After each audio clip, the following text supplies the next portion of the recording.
আসসালামু আলাইকুম, শুভেচ্ছা আমন্ত্রণ জানাচ্ছি দেশের এবং দেশের বাইরে সকল দর্শক শ্রোতাকে চ্যানেল আই সংবাদে। সংবাদ আয়োজন নিয়ে বার্তাকক্ষে রয়েছি আহমেদ মেহেদী হাসান। সংবাদের শুরুতেই চলুন জেনে নেওয়া যাক ফ্রেশ আটা ময়দা সুজি সংবাদ শিরোনাম।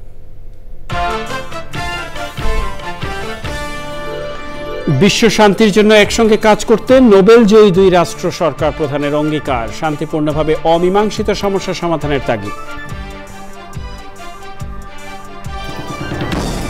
সরকারি চাকরিজীবীদের মহার্ঘ ভাতা ও 764 জনকে পদমর্যাদা দেওয়ার সিদ্ধান্ত, প্রশাসনের স্বল্প মধ্য ও দীর্ঘমেয়াদী সংস্কারে বিএনপির সুপারিশ। এবং শীঘ্রই নির্বাচনী যাত্রা শুরু করবে বাংলাদেশ বলেছেন তারেক রহমান, বিশ্বস্ত সঙ্গী হিসেবে জনগণকে সঙ্গে রাখতে নেতাকর্মীদের নির্দেশ।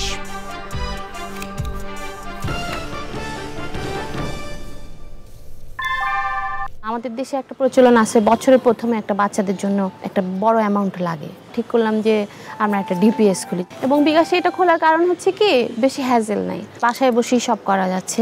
আমি যে টাকাটা তুলছি, সেক্ষেত্রেও দেখা গেছে যে আমার ওরা কোনো চার্জ নেয়নি। বিকাশ অ্যাপে ডিপিএস, টাকা জমায় সারা দেশ। সংবাদ শিরোনামগুলো জানাচ্ছিলাম প্রিয় দর্শক। এখনকার সংবাদ আয়োজন একই সঙ্গে চ্যানেলের ইউটিউব চ্যানেলে এবং চ্যানেলের ওটিটি প্ল্যাটফর্ম আই স্ক্রিনে লাইভ স্ট্রিমিং হচ্ছে। যাওয়া যাক বিস্তারিত সংবাদে। বিশ্ব শান্তির জন্য একসঙ্গে কাজ করবেন নোবেল জয়ী 2 রাষ্ট্র ও সরকার প্রধান অধ্যাপক মোহাম্মদ ইউনুস এবং জোসে রামোস হোর্তা। যৌথ সংবাদ সম্মেলনে তারা বলেছেন, শান্তিপূর্ণ উপায়ে অমীমাংসিত বহু সমস্যার সমাধান করা সম্ভব। মোস্তফা মালিকের রিপোর্ট। প্রধান উপদেষ্টা মোহাম্মদ ইউনুসের আমন্ত্রণে 4 দিনের সরকারি সফরে বাংলাদেশে এসেছেন পূর্ব তিমুরের president Jose Ramos Horta. Horta পূর্ব তিমুরের দ্বিতীয় প্রেসিডেন্ট। 1996 সালে শান্তিতে নোবেল পুরস্কার বিজয়ী তিনি।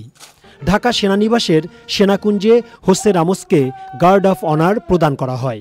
সেনাকুঞ্জে পৌঁছালে পূর্ব তিমুরের প্রেসিডেন্টকে স্বাগত জানান প্রধান উপদেষ্টা অধ্যাপক ইউনুস।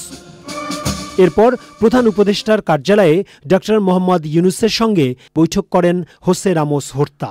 পরে সংবাদ সম্মেলনের আগে 2 দেশের ভিসা অব্যাহতি সংক্রান্ত চুক্তি ও ফরেন অফিস কনসালটেশনের জন্য একটি সমঝোতা স্মারক সই হয়। যৌথ সংবাদ সম্মেলনে অংশ নেন 2 নেতা। প্রধান উপদেষ্টা বলেন, পূর্ব তিমুর গঠনে বাংলাদেশি শান্তিরক্ষী মিশনের গুরুত্বপূর্ণ ভূমিকা রয়েছে। সংবাদ সম্মেলনে প্রধান উপদেষ্টা জানান, রোহিঙ্গা সংকট নিরসনে পূর্ব তিমুরের প্রেসিডেন্ট সহায়তার আশ্বাস দিয়েছেন।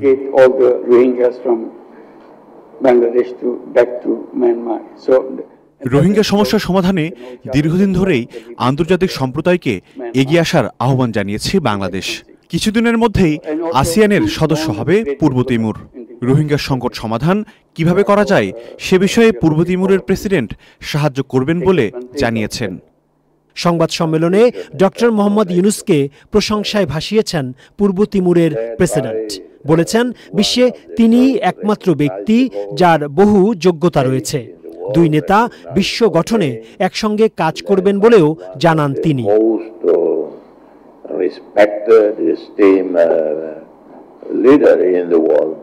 পৃথিবীতে সম্ভবত ডক্টর ইউনুসই একমাত্র নেতা যার এত যোগ্যতা রয়েছে।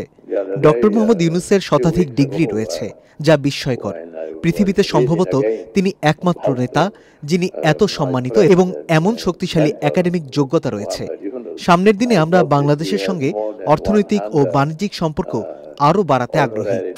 সংবাদ সম্মেলনে 2 দেশের নেতাই বলেছেন, বাংলাদেশ এবং পূর্ব তিমুরের মধ্যে যে সম্পর্ক রয়েছে তা আরও ঘনিষ্ঠভাবে এগিয়ে যাবে।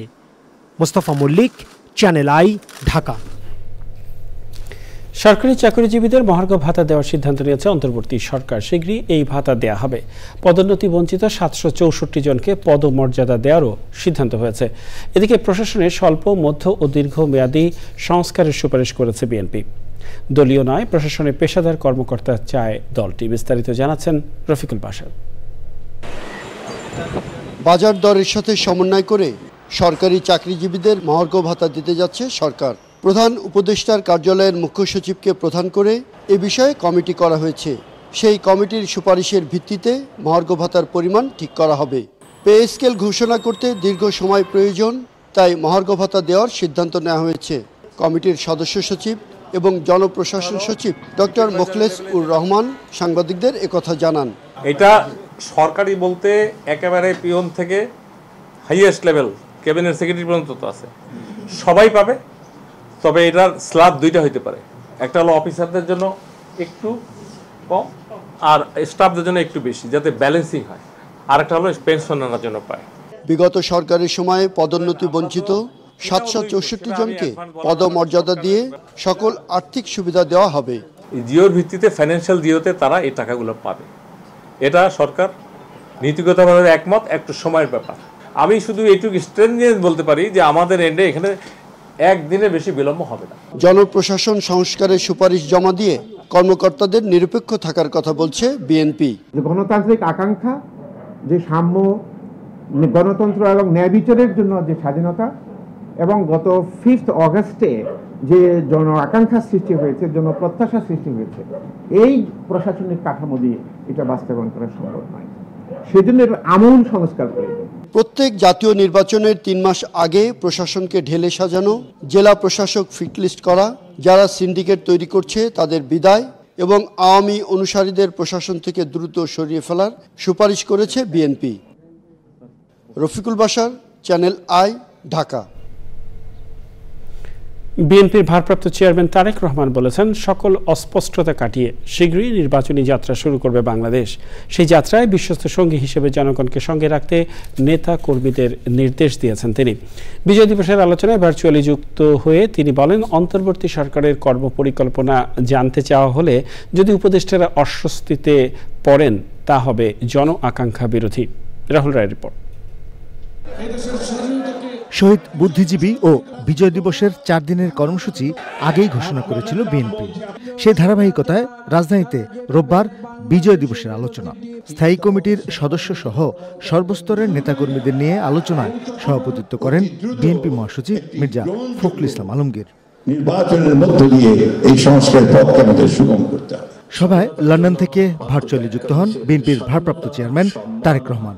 বীর মুক্তিযোদ্ধাদের শ্রদ্ধা ভরে স্মরণ করে কথা বলেন সাম্প্রতিক বিভিন্ন ইস্যু নিয়ে। রাষ্ট্র মেরামতের জন্য অন্তর্বর্তীকালীন সরকারের আর কত মাস কিংবা কত সময়ে প্রয়োজন সেটি জানার অধিকার জনগণের রয়েছে। আগামী দিনের কর্ম পরিকল্পনার রোডম্যাপ ঘোষণার কথা শুনলেই যদি উপদেষ্টাদের চেহারায় অস্বস্তির ছাপ ফুটে ওঠে, সেটি হবে অবশ্যই গণ আকাঙ্ক্ষা বিরোধী। সরকার তাদের সকল কার্যক্রমের মাধ্যমে জনগণের কাছে যত বেশি স্বচ্ছ থাকবে, জনগণও সরকারের প্রতি তত বেশি সমর্থনের হাত প্রসারিত রাখবে। ডেঙ্গু আর দ্রব্যমূল্য নিয়ন্ত্রণের কথাও বলেন বিএনপির ভারপ্রাপ্ত চেয়ারম্যান। ডেঙ্গুতে মানুষের মৃত্যু অব্যাহত রয়েছে। জনজীবনে নিত্য দুর্ভোগ কিংবা বাজার পরিস্থিতি নিয়ন্ত্রণ না করে অন্তর্বর্তীকালীন সরকার যদি শুধু সংস্কারের নামে সময় সংক্ষেপ করেন, তাহলে জনগণের কাছে সংস্কার আগে নাকি সংসার আগে, এই প্রশ্নটি মুখ্য হয়ে উঠতে পারে। তারেক রহমান বলেছেন, বাংলাদেশ শিগগিরই নির্বাচনী যাত্রা শুরু করবে। সকল অস্পষ্টতা কাটিয়ে অচিরেই নির্বাচনী রোডম্যাপে যাত্রা শুরু করবে আমাদের এই প্রিয় বাংলাদেশ। সেই যাত্রায় জনগণকে সঙ্গে রাখার সর্বোচ্চ চেষ্টা করুন। রাহুল রায়, চ্যানেল আই, ঢাকা।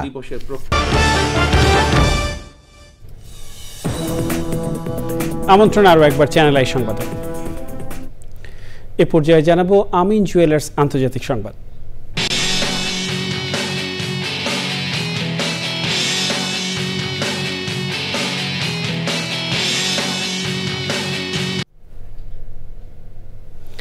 অবরুদ্ধ গাজায় ইসরায়েলি হামলায় 24 ঘন্টায় আরও 55 ফিলিস্তিনি নিহত হয়েছেন। হামলায় নিহত হয়েছেন গাজার কামাল আদওয়ান হাসপাতালের orthopaedic surgeon doctor Saeed জৌদেহ।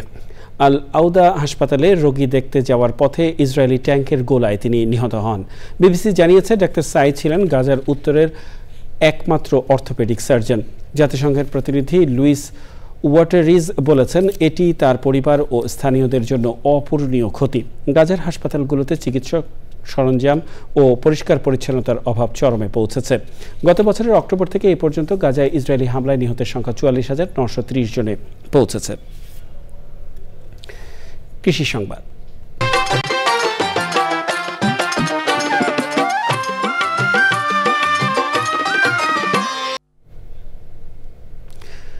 Bogura ও ময়মনসিংহে চায়না কমলা চাষ করে ভাগ্য বদলেছেন কৃষক আব্দুল আজিজ এবং মাহফুজ। দুজনেই ইউটিউব দেখে চায়না কমলা চাষে আগ্রহী হয়ে কৃষি অফিসের সহযোগিতা নিয়ে কমলা চাষ শুরু করেন। দেখবেন প্রকৃতি সংবাদ।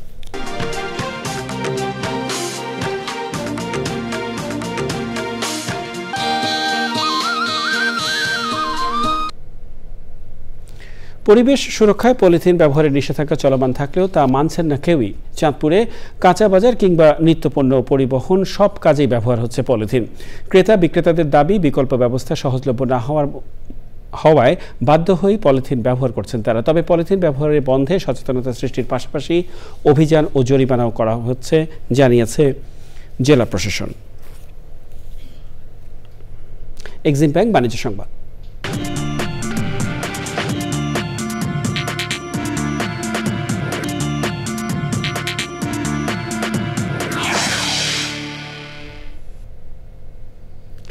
নভেম্বর মাসে মুদ্রাস্ফীতির হার কমায় ভারতের জনগণের মধ্যে স্বস্তি ফিরেছে। দেশটিতে পণ্যের খুচরা মুদ্রাস্ফীতি হয়েছে 5.48%। অক্টোবরে ভারতের মুদ্রাস্ফীতি 14 মাসের মধ্যে সর্বোচ্চ 6.21% ওঠে।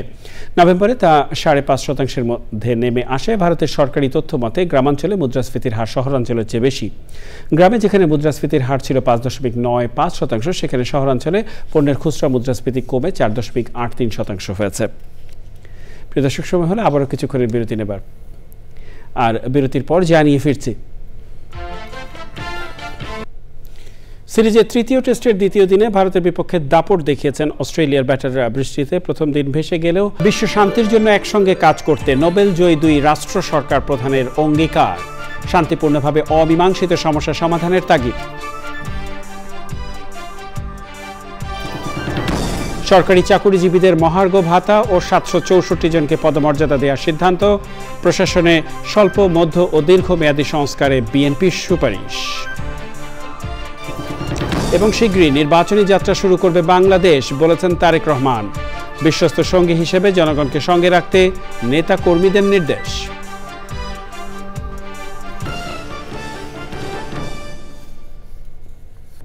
এর সাথে শেষ করছি এখনকার সংবাদ আয়োজন। সংবাদে এতক্ষণ আমাদের সাথে থাকার জন্য সংবাদ টিমের সবার পক্ষ থেকে আপনাদের আবারও শুভেচ্ছা।